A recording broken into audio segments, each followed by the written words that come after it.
Foul. Raise when a player commits a significant non-accidental physical contact against opponent. Violation. Indicate this when a rule has been breached but doesn't fall under the foul categories like pick or double teams.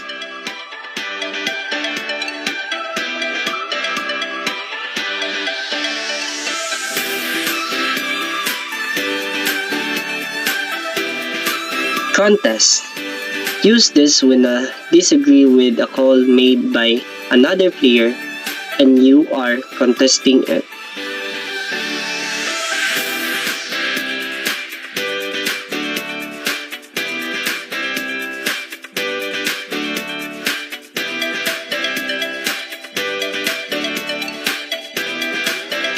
Restricted. Utilize the signals is indicate that you are restricting your previous call.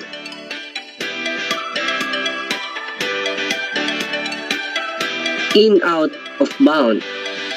Used to signal whether a player or a days after turnover is in or out bound.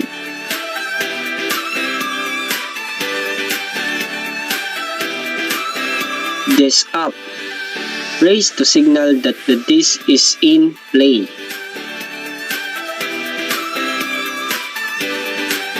This down.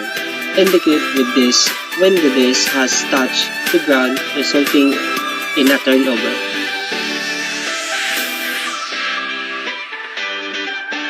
Pick. Use the signal to indicate a pick has occurred.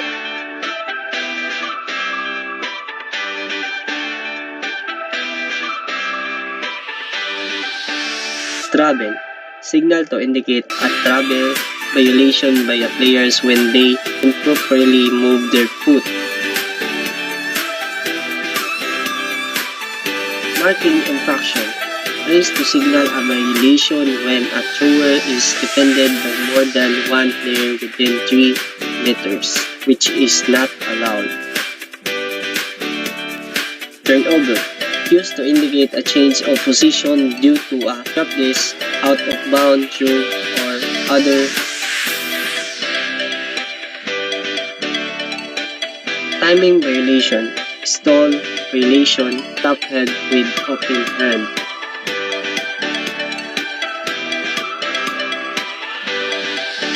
Offside, signal to indicate an offside violation during a pull.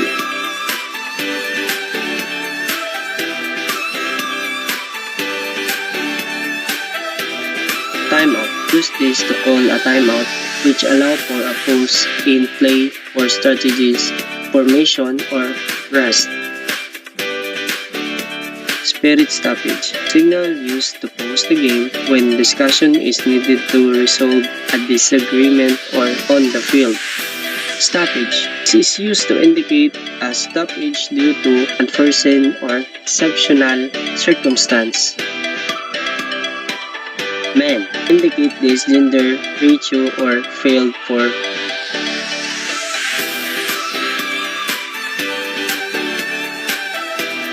Women. Indicate the gender ratio or the failed for takes place.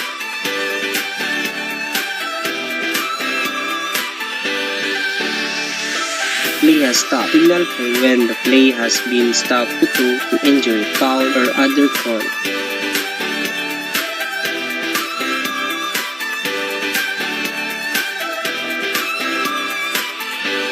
Match point. Signaled when the team is at the point that scored would win the match.